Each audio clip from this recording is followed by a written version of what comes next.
Selon toi, avant l'arrivée des Européens, combien de groupes autochtones vivaient sur le territoire qu'on appelle aujourd'hui Canada? Il y en avait plusieurs centaines.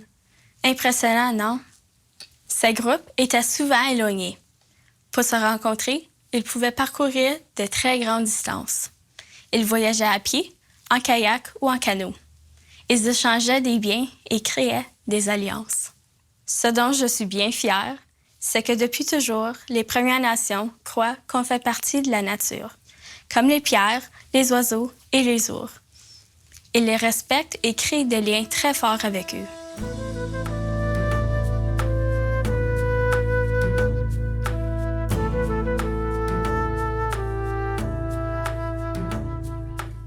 Même si les nations autochtones ont certains points communs, elles ont aussi leurs différences, leurs propres croyances, leurs propres traditions et leurs propres règles. Quand les membres d'une communauté allaient à la rencontre des membres d'une autre nation, ils devaient s'adapter. Ils devaient trouver comment échanger dans l'harmonie et comment collaborer pour éviter les conflits.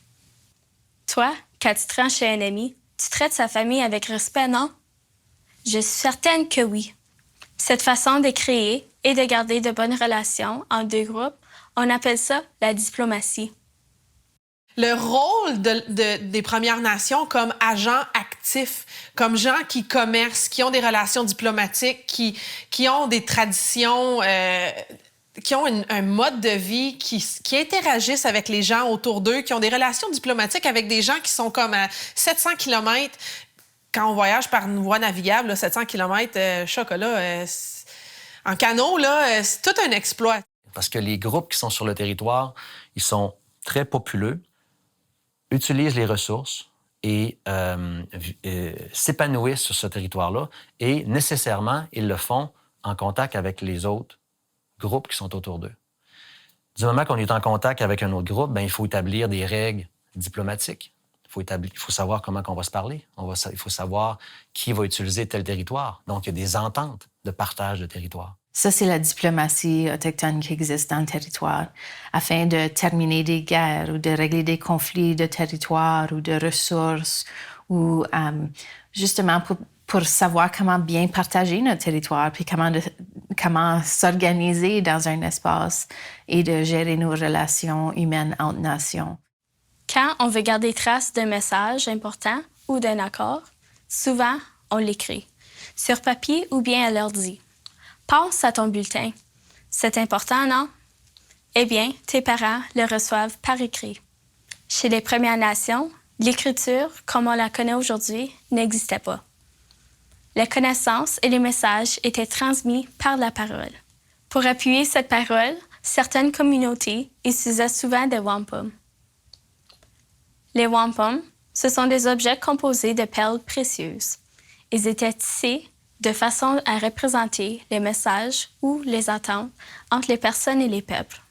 Si je te dis, par exemple, écoute, dans le futur, tu peux compter sur moi si tu as besoin d'aide parce que tu as eu une mauvaise chasse, viens chez nous, je vais te nourrir.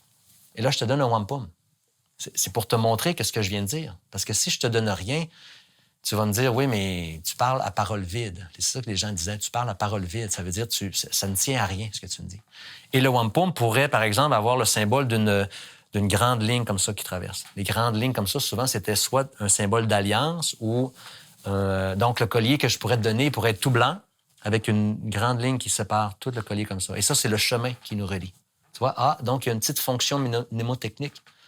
Puis là, toi, le wampum, tu vas le garder parce que l'année prochaine, si jamais tu as fait une mauvaise chasse, et je ne veux pas dire que tu es un mauvais chasseur, mais si jamais tu as fait une mauvaise chasse, là, tu reviens avec moi puis tu montes le wampum. Et ça va être la preuve. Donc, c'est pour ça qu'on dit que les wampums se trouvent à documenter. Ils sont la preuve d'entente qu'on a fait. Penses-tu que les humains sont supérieurs aux animaux, aux plantes, à l'eau ou à la terre? C'est ce que pensent bien des gens qui exploitent la nature sans vraiment la respecter. Les Premières Nations et les Inuits, eux, ils respectent autant les humains que l'environnement. Ils vivent en harmonie avec la nature et créent même des alliances avec elle. Les traités entre les nations autochtones sont vraiment importants, ainsi que les traités que les nations autochtones ont avec les autres êtres qui font partie de la création.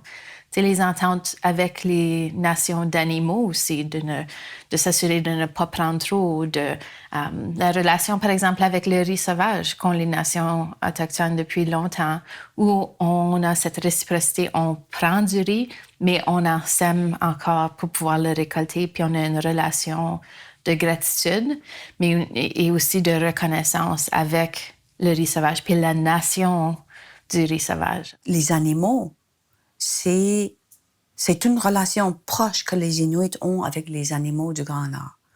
Les caribous, le poisson, l'ombre de l'Arctique, les oies, comme le bernache, l'oie de neige. Mais le plus important, c'est le phoque. Yeah. Et quand on est un peuple qui doit dépendre des animaux, il faut les respecter aussi. Donc, on apprend que quand on tue un animal, pour un animal que nous allons manger, il ne faut pas le laisser. Il ne faut jamais les faire souffrir.